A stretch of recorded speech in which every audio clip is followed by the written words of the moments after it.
कपड़ों को खून लग जाए तो कपड़े मैले, जानवर का खून अंदर चला गया तो आत्मा मैली।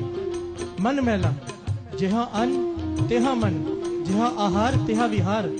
ये साइंस प्रूव कर चुकी है, जैसा हम भोजन खाते हैं वैसे हमारे विचार हो जाते हैं। शरीर को, एक आदमी के साथ मेरी बहस हो गई इस प्रोजेक्ट के ऊपर। जब दास की ये सीडी रिलीज हुई थी ना, तकरीबन 2-2.5 साल पहले, तो साथ संगत जी मेरे कई दुश्मन बन गए थे, क्योंकि सच बोलना तो मुश्किल है ही, सुनना कई गुना ज्यादा मुश्किल है। कहने लगे किसी ने आज तक इस टॉपिक पे कथा नहीं कही, तुम बड़े संत आए हो इस टॉपिक पे कथा करने वाले, कुछ और नहीं मिला तुमको। बहुत सारे फोन आए, धमकियां आई, कई कुछ हुआ। साथ संगत गुरु ने हाथ देख के बचाया, कृपा की गुरु ने। एक आदमी कहने लगा शरीर को एनर्जी की जरूरत होती है, एनर्जी किसी भी चीज से मिले, एनर्जी मिलनी चाहिए, बात खत्म। पर महापुरुषों ने सोजी बख्शी थी। मैंने जवाब दिया कि आपको पता है एनर्जी भी 2 प्रकार की होती है, एक नेगेटिव एनर्जी, एक पॉजिटिव एनर्जी। अगर सब्जी फल फ्रूट खाएंगे तो पॉजिटिव एनर्जी आती है। जिस जानवर को कत्ल करके खाएंगे, साइंस ये प्रूव कर चुकी है, जब जानवर को बांधकर, हाथ पैर बांधकर काटने के लिए लाया जाता है ना, तो उसके अंदर बेचारगी, हीनता, डर, ऐसी भावनाएं पैदा होती हैं कि उसके अंदर एक केमिकल पैदा होता है, एक द्रव्य पैदा होता है, जो मांस खाने वाले के अंदर भी चला जाता है। और वो लोग भी नेगेटिव सोचने लग जाते हैं, डर, हमेशा डरे रहते हैं।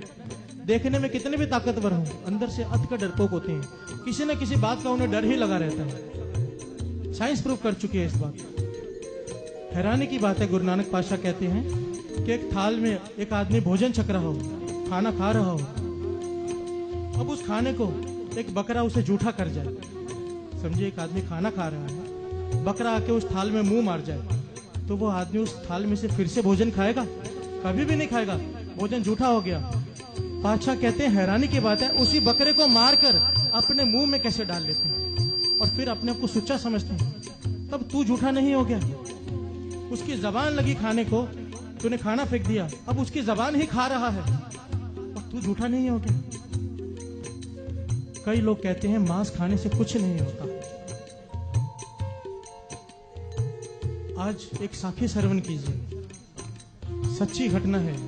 गुरु ग्रंथ साहिब जी में सदना भगत की बाणी दर्ज है। सदना भगत बड़ी कमाई वाला भगत हुआ है। शब्द पढ़ते हैं ना, मैं नहीं कछ हो नहीं कछ आहे न मोरा, अवसर लज्जा राख लो सदना जन तोरा। कई जगह पे इनकी बाणी दर्ज है।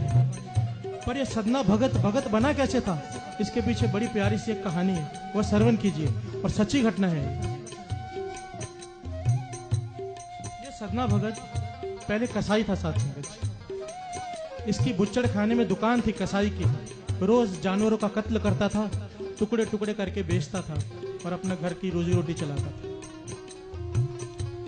जो लोग मांस खाते हैं ना, इस कथा को बहुत ध्यान से सुने कि उनका क्या हाल होगा, इस कथा से पता चलता है। एक दिन शाम के वक्त वो दुकान बंद कर रहा था। एक ग्राहक आ गया, कहने लगा मुझे मांस चाहिए। इतने किलो उसने बता दिया कितना चाहिए। तो सदना भगत कहने लगा, सदना कसाई कहने लगा, अभी भगत नहीं बनाता। सदना कसाई कहने लगा अब तो दुकान बंद हो रही है, मांस मेरे पास सारा खत्म हो गया, सुबह आके ले लेना। ग्राहक कहने लगा मेरे घर में मेहमान आए हैं, मुझे मांस किसी भी हालत में चाहिए। सदना कहने लगा मैं इस वक्त नहीं दे सकता। तो ग्राहक कहने लगा एक बकरी, इतने बकरे तेरे पास पड़े हैं, एक काट दे। सदना कहने लगा इस वक्त अगर मैंने बकरा काट दिया, तुझे थोड़ा मांस दे दिया, सुबह तक मांस बया हो जाएगा, बासी हो जाएगा, कोई लेगा नहीं। तो ग्राहक ने एक तरकीब सुझाई। देखिए खाने वालों की मत मारी जाती है। क्या तरकीब दी उसने? कहने लगा एक काम कर, उसकी एक टांग काट दे, बकरी की टांग काट देगा, वो रात भर तड़पता रहेगा, मरेगा नहीं, सुबह तक जिंदा रहेगा। सुबह आके उसे मार देना, तेरा भी काम हो गया, मेरा भी काम हो गया। अब सदना को यह तरकीब भाग गई कि बात तो अच्छी है, एक टांग काट देता हूँ, रात भर बकरा तड़पता रहेगा, सुबह के उसे मार दूंगा, अभी भी थोड़े पैसे मिल जाएंगे, सुबह का भी काम हो जाएगा।